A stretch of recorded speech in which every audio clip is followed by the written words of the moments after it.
जय श्री ओम नमः सिद्धेभ्यः।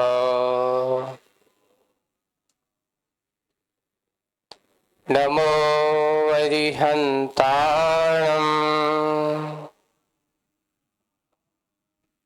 नमो सिद्धाणं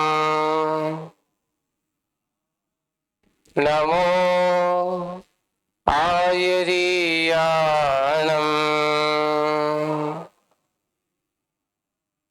नमो वज्रायाणं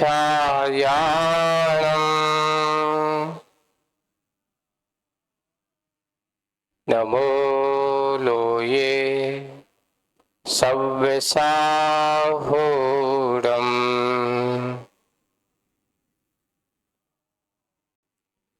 बोलिए पंच परमेष्टि भगवंतों की, शासन नायक भगवान महावीर स्वामी की, मूल नायक देवादिदेव 1008 श्री चंद्रप्र भगवान की, परम पूज्य आचार्य गुरुवर श्री विद्या सागर जी महाराज की, उत्तम सत्य धर्म की।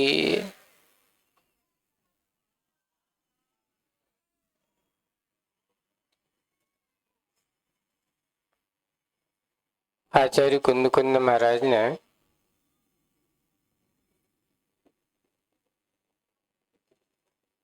सत्ता की बात कही है और उन्होंने लिखा सत्ता सभ्य पयत्ता सब पड़ी बक्का हवदी इक्का। अर्थात इसका सार यही है कि जितने भी पदार्थ हैं सबकी अपनी अपनी सत्ता है और अपना अपना सत्य है, और जो अपने सत्य और स्वरूप को समझ लेता है वही यथार्थ रूप माना जाता है। तो बोले कि कैसे, आप समझाओ। तो उन्होंने कहा है उधर, देखिए नीम का सत्य क्या है, उसका कड़वापन। गन्ने का सत्य क्या है, उसका मीठापन। मिर्ची का सत्य क्या है, उसका चरपरापन। आंवले का सत्य क्या है, कसायलापन। आदि आदि जब हम इनकी बात करते हैं, पदार्थों की सारी बात, ये तो पुद्गल परिणति की बात आपको बताई है, लेकिन जब जीव की यथार्थता की बात पूछे तो बोल के जीव का सत्य क्या है। तुम्हारा जानना देखना ज्ञान दर्शन पना आत्मा का सत्य है, यथार्थ है। जो ज्ञान दर्शन पना है वही यथार्थ है, वही सत्य है। क्योंकि जीव कितने भी पर्यायों में पहुंच जाए ये सत्य नहीं है। भंगोपाद भवत्ता ऐसा कहा है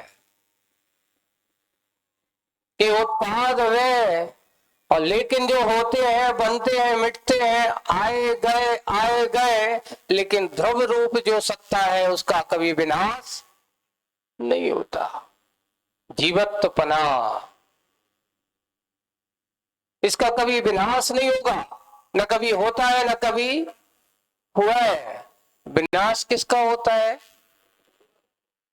बहुत अच्छा सारभूत बात यही कहें, अगर आपको इस पर्याय की समझाने की बात कहें तो उन्होंने कहा एक छोटे से सत्य और असत्य की बात समझाओ मुझे।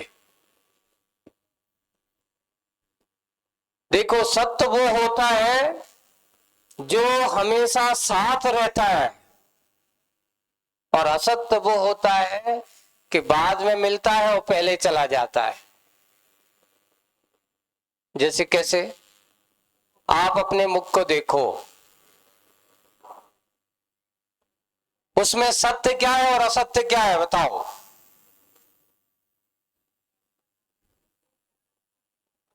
उसमें ये कहा कि जिस समय इस जीव ने शरीर के साथ जन्म लिया, जिह्वा इसको साथ मिली। साथ मिली कि नहीं मिली? बाद में 7-8 महीने के बाद, कोई 10 महीने के बाद किसका आगमन हुआ? दांतों का आगमन हुआ। लेकिन वे दांत बीच में आए तो बोले कि 7-8 साल में गए भी। कौन से? बोले कि दूध के दांत चले गए। अब कौन से दांत आ रहे हैं? असली दांत आ रहे हैं, है ना। दांतों का आना हुआ, चले गए, आए, फिर बाद में चले गए। और फिर बाद में जैसे ही बुढ़ापा आया तो देखो, जो बाद में आए थे वे पहले पहले जा रहे हैं। और एक बात एक है, देखिए, सत्य आदमी को कष्ट नहीं देता। कष्ट कौन देता? बाद वाला परेशान ज्यादा करता है। ये दांत जब आते हैं तब भी कष्ट होता है, जब जाते हैं तब भी। उससे पूछो भाई, जिसको दांत दर्द होता है कितनी पीड़ा होती है, उसकी पीड़ा वो ही जानता है। महाराज बहुत को उनको ना हो वे। अच्छा भाई, सबको होती है, अनुभव है। जाते समय ऐसे ही लिखा, सत्य आते समय कष्ट देता है कि असत्य जो पहले आया और लास्ट तक रहेगा वो तो है सत्य, लेकिन जो बाद में आया तब पहले जाएगा, अब वो कौन है? असत्य। तो दांत असत्य है, जिह्वा सत्य है, जो शाश्वत है। जब तक तेरी ये देह रहेगी तब तक मैं तेरा साथ नहीं छोड़ूंगी। अब अंदर इतना है कि इसका उपयोग हम किस कार्य में करते हैं, किस रूप में करते हैं, कैसे करते हैं, इसको आपके हाथ में। देखिए, आपने अब तक बहुत अच्छे से इन 10 धर्मों को समझा है, इस 10 धर्म को आपने पहचाना है। कैसे पहचाना है? तो उन्होंने कहा सत्य बाद में मिलता है। कब मिलता है? जो शाश्वत स्वरूप को पहचान लेता है। कसायों की परिणति में जीने वालों को सत्य का दर्शन नहीं होता, क्योंकि ये कसाय पक्षपात करा देती हैं, ये कसाय आदमी को दिग्भ्रांत करा देते हैं, ये कसाय आदमी को भटका देते हैं। जैसे क्रोध जब आता है, आदमी क्षमा को भूल जाता है, जलाता है। क्रोध क्या करता है? जलाता है। मान क्या करता है? मादकता को लाता है। मान जब होता है तो आदमी को तो ऐसा लगता है कि मुझसे बड़ा तो दुनिया में और कोई, ये कहलाता मादकता लाता है। और मायाचार को ये क्या करता है? भटकाने वाला काम करता है। मायाचारी भटकाने का काम करती है। अब आई, कल कौन सा धर्म था? सौत धर्म था, लेकिन लोभ लटकाने का काम करता है। अब मिलेगा। अब वो कथा पढ़ी ना संसार वेद में, एक और संसार वृक्ष की कथा आपने मंदिरों में देखी होगी ना। बस मरना, देखो नीचे सांप लटक रहे हैं, ऊपर चूहे काट रहे हैं, गिरना निश्चित है, गिरेगा तो जाकर के सीधे उस खाई में गिरेगा। बस थोड़ा सा सुख मिल रहा है, काय का? एक एक थोड़ी सी वो मिष्ट मीठी सी शहद की बूंद मुंह में गिरी, वो सोचता वाह कितनी मीठी है, कष्ट भूल गया कि नीचे दुर्गति क्या होने वाली है। एक और लटका देता है। लोभ क्या कर देता है? लटका देता है। आप इन चारों में फंसे हो और चारों में फंसे हुए आपके लिए बता रहा है आज का दिन कि बंधुओं, इनसे परो, जलो मत, अपने आप को अभिमान करो मत, और भटको मत और लटको भी मत। करना है तो शाश्वत स्वरूप को आओ समझो। तुम्हारा काम कसायों के साथ जीना नहीं है। एक बार अगर आप लोग सच्चे सत्य वचन को आप स्वीकार कर लें, कौन करेगा, किसके करेंगे, कैसे करेंगे? तो बंधुओं लिखा है, भगवान की वाणी जो है, गुरु की वाणी जो है, ये वो वाणी है जहां किसी प्रकार का कोई असत्य की बात है ही नहीं। बोले कि क्यों नहीं है? इसलिए नहीं है क्योंकि जिस समय भगवान की वाणी, दिव्य ध्वनि कीर्ति, उनकी वाणी जो है वो किसी व्यक्ति विशेष को नहीं होती, कसाय से संयुक्त नहीं होती। हमारे भगवान इस कसाय हैं, वीतरागी हैं, और वीतरागी की वाणी किसी एक व्यक्ति विशेष को होगी? कभी नहीं हो सकती। हम सब उस बात को बहुत अच्छे राजे आज के जो है ना, मुनिराज श्रावक की प्रतिष्ठा सांच गुण लख लीजिए। आज आपने कहा है किसकी? मुनिराज की और श्रावक की। आप अपनी प्रतिष्ठा और मुनिराज की अपनी प्रतिष्ठा, उनके प्रति निष्ठा अगर बात आपके मन में है और आपके हृदय में है तो नियम से सांच गुण लख लीजिए। उनको देखना है तो क्या देखिए? एक सत्य को ही देखना है। और कभी कभार मुनिराजों की एक वचन, एक वाणी कितनी कल्याणकारी होती है। बड़ी बड़ी मुसीबतों को दूर करने वाली होती है। आपको एक कहानी सुना करके आज आपको सत्य धर्म का रहस्य बता रहा हूं। थोड़ी हंसी आएगी आपको शुरुआत में, लेकिन वो हंसी में कितना उद्देश्य भरा पड़ा है। एक मुनिराज है, नदी के किनारे बैठे हुए, एक अच्छा पेड़ है और पेड़ पर एक नीचे अच्छी एक शिला है, शिला पर बैठे हुए हैं, ध्यान में लीन है। तभी एक संसारी गृहस्थ अपनी भैंस को लेकर के नदी में पहुंचा। भैंस को लेकर के कहां पहुंचा? नदी में। मुनिराज की ध्यान खुला, वो बैठे थे, उन्होंने देखा, सामने देख करके, दृश्य देख करके उनके मन में कुछ चिंतन आया।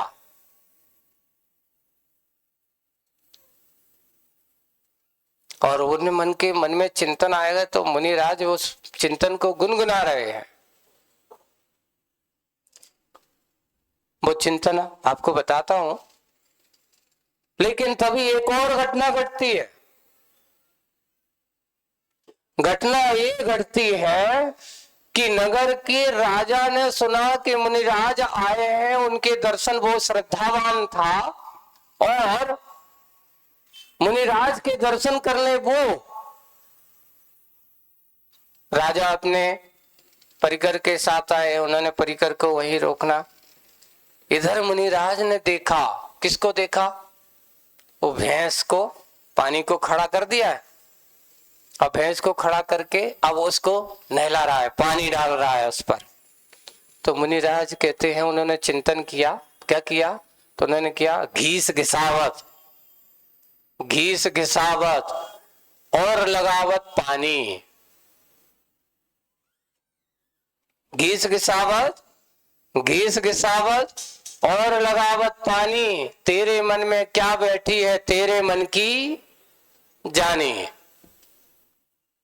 मुनिराज का ये वचन सुनकर पता नहीं ये आदमी क्यों पानी लगा रहा है। बताओ, भैंस को क्यों नहला रहा है? क्यों नहला रहा था वो? अरे अच्छे नहलाओ धुलाओ साफ सुथरा करो भैया, इसकी सेवा करेंगे तो अच्छे से क्या देगी, दूध देगी। महाराज ने तो ये चिंतन किया और ये चिंतन किया और चिंतन करके इतने इसी दौरान ये पंक्ति दोहरा रहे हैं, इसी समय वो राजा का आगमन हुआ और महाराज अच्छे तन्मय होकर के उस बात को क्या कर रहे हैं,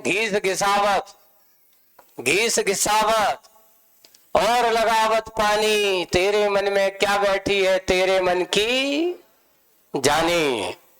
ओहो, और राजा ने ये शब्द सुने तो राजा ने भी सहज रूप से सुनकर के उन शब्दों को क्या कर लिया, सुनकर के महाराज आप तो बोल रहे हैं, आशय क्या है, बोले कि आशय आप, राजन को उन्होंने समझाया कि देखो ये संसारी प्राणी उस भैंस को नहला रहा है ना, ये इतनी सेवा क्यों कर रहा है, कहीं ना कहीं इसका अपना स्वार्थ है और स्वार्थ के कारण से ऐसा कर रहा है। तो उन्होंने कहा वाह महाराज आपका चिंतन अनूप है, और उन्होंने मुनिराज की उस पंक्ति के देखिए, एक मुनिराज के एक वचन, सत्य धर्म के पालन करने वाले मुनिराज के वचन, ये पंक्ति को राजा ने याद करने के लिए कर लिया और उनके मन में जेहन में बैठ गई वो बात। घर पर वापस आते हैं तभी यहां पर एक कुचक्र चला जा रहा है। क्या चलाया जा रहा है, हुआ है कि राजा की बहुत सारी रानियां हैं, उनमें से एक रानी चाहती है कि कैसे भी हो राजा को राजगद्दी से हटाओ, है ना, और अपने बेटे को कैसे भी हो अपने बेटे को राजा बनाना है। तो कैसे करें, एक मंत्री से उसका अपना जो कुछ भी माया चाल का जाल उसने फैलाया, मंत्री को हाथ में लिया। अब राजा को मारे तो मारे कैसे, है ना, मारे तो मारे कैसे। तो उन्होंने कहा प्रतिदिन हर 2-4 दिन में उनकी हजामत करने वाला एक नाई आता है। उनकी करने क्या आता है, राजा थोड़ी अपने हाथ से करेंगे, उनकी हजामत करने कौन आता है, बाल बनाने के, दाढ़ी बनाने के लिए नाई आता है। एक काम करो, नाई को लोभ दो, ये तो लोभी आत्मा है, इसको पैसा दिखाओ, जो चाहे वो कर सकता है। और नाई क्या होता है, देखिए आदमी, राजा क्या एक सबसे बड़ी विशेषता होती है कि बाल बनाते समय राष्ट्रपति भी हो, ना राजा भी हो, महाराजा भी, चक्रवर्ती भी हो, नाई कहता नीचे करो तो नीचे कर देते, वे कहते ऊपर करो ऊपर कर देते, बाजू करो, वो जैसा घुमाना, राष्ट्रपति का गर्दन भी वैसी बिल्कुल नीचे कर देता, वैसा कर देता। भैया बाल बनाने, तो मंत्री ने रानी से कहा सबसे अच्छा उपाय अगर है, क्यों ना इस नाई को लोभन दिया जाए और इसको अच्छी स्वर्ण मुद्रा दे करके इसको एक ही काम करो कि इसको हाथ में लो और ये अपना काम करेगा। क्योंकि उस समय राजा के हाथ में कोई अस्त्र शस्त्र नहीं होता, वो उस समय तो इसके अंडर में, और उसी समय ये चाहे तो गर्दन भी ये को काट सकता है। रानी को मन में बात समझ में आ गई, बात समझ में आ गई। तो राजा यहाँ गुरु महाराज की पंक्ति को अच्छे क्या कर रहा है, देखिए वो महाराज ने किसके लिए चिंतन किया और किसकी जान बच रही है। इसलिए कहते गुरु वचन सत्य वचन कितने महत्वपूर्ण होते हैं। अब हुआ है नाई आया, उसको प्रलोभन दे करके कि तुझे राजा की आज क्या काटना है, बाल नहीं काटना है, तुझे तो आज राजन की गर्दन काटना है। राजा तो बड़े निश्चिंत होकर के बैठे हैं और गुरु महाराज के वचनों को याद करते हुए, और जैसे ही वो नाई आया और उसने अपना निकालो, क्या निकाला? उस्तरा निकाला, पैना करने वाली बटैया निकाली और पानी डाला, और इधर जैसे ही उसने निकाला और इधर उसने गुरु महाराज की वो पंक्ति बोलना चालू कर दी, घीस घिसावत, घीस घिसावत और लगावत पानी, तेरे मन में क्या बैठी है तेरे मन की जानी। जैसे ही ये कहा, नाई के हाथ कब गए, अब तो मरे हम। राजा को पता कैसे चल गया?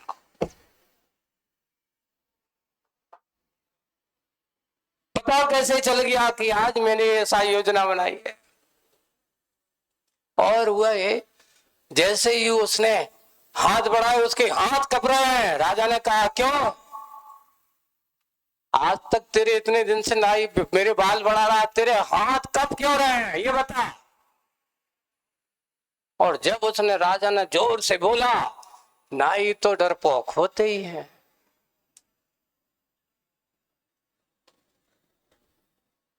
एक कहावत है, ये चीज जो है लोभी होते ना, इन लोगों को लोभन दे दो तो बिल्कुल ऐसे सड़ चढ़ जाएंगे, और अगर थोड़ा डांट दे तो सटपटा जाएंगे। बोले कि क्या बात है, कुछ ना कुछ रहस्य है। और जैसे ही जोर से बोला, वो हाथ जोड़ करके चरणों में लौट गया, राजन क्षमा करो, आज मुझे ऐसा प्रलोभन दिया गया था, और आज मैं आपके बाल काटने नहीं, आज तो आपका मैं गला काटने के लिए मुझे ऐसा पैसा दिया गया था। ओहो, राजन सोचते हैं कि देखो ये एक संसार में ऐसी विचित्र आत्माएं हैं कि जिन्हें हम अपना समझते हैं। इस संसार के वैभव जो असत्य नहीं है, ये संपदा, ये राज, ये सब कुछ जिसके लिए अपनी पत्नी और जिनके मैं मंत्री इन मिलकर के मेरा गला, जिनको मैं सब कुछ अपना समझता हूं, ये मेरा गला काटने तैयार है, और मैं क्या समझ रहा हूं। और इधर उनको याद आती कि बताओ, एक महाराज का एक सामान्य से भैंस धोने वाले का चिंतन कितना मेरे लिए जान बचाने वाला बन गया। राजा अपने आप को धन समझता है कि ये संसारी आत्मा के अंदर कैसे स्वार्थ सिद्ध होता है, कहां कहां क्या क्या सिद्ध ऐसा कर सकता है। बस इतना ही है कि एक वचन मुनि राजों के, सत्य धर्म को पालन करने वालों के वचन कभी भी आपको दुखदाई नहीं हो सकते। आज उत्तम सत्य धर्म है। लोगों से कहो महाराज कि भैया कभी सत्य को सांच जवाहर खोल, सतवादी जग में सुखी। लेकिन आज क्या कहते हो आप लोग? यहां सांच जवाहर खोल नहीं, नहीं, जितना बन सके झूठ बोल। क्यों? क्योंकि आज के जमानो सत्य को, बंधु ये ध्यान रखना, कितना भी हो सत्य परेशान हो सकता है पर पराजित तो नहीं होता। बस राजा को श्रद्धान हुआ, उसके अंदर मुनिराज के प्रति आस्था बनी, और उसने कहा धिक्कार है ऐसे राज्य को जो हमें अपने वाले ही मारने को तैयार हो। और एक सत्यवादी, सत्य धर्म के धारण करने वाले मुनिराज के वचन सुनकर उन्हें वैराग्य हो गया, और राजा मुनि बन करके दीक्षा लेता है। आप लोगों को कोई धोखा देता है तुम्हें वैराग्य होता है? कोई तुमसे झूठ बोल जाता तुम्हारे लिए ऐसा लगता, धक्का लगता है, जब तुम्हें वैराग्य होता है? बंधु, क्षत्रिय जो होते हैं वे ही समझ बनियों को कभी वैराग्य नहीं होता। वैराग्य उनको होता है कि जो एक बात उनके जीवन में उतर जाती है, वो फिर संसार के इस राग रंग में फंसने की कोशिश नहीं करते। आज का ये उत्तम सत्य धर्म आपको ये साबित करने के लिए नहीं है, आपको स्वयं को सिद्ध करने का दिन है। दूसरों के सामने शपथ लेने की जरूरत नहीं है, सत्य को साबित करने की जरूरत नहीं है, सत्य को तो जीवन में अपनाने की जरूरत है, उसे हम अपनाएं। राजा की रक्षा हुई, एक मुनिराज के वचनों को स्वीकार करने से, वैसे ही हम भी सच्चे देव शास्त्र गुरु की मार्ग को अपनाएं, उनके ऊपर सच्ची श्रद्धा करें। ना जाने हमारे जीवन में कैसे कैसी विपदा आएंगी, उन विपदाओं को आप दूर कर सकते हो। बस इतना ही, इसी भावना के साथ बोलिए उत्तम सत्य धर्म की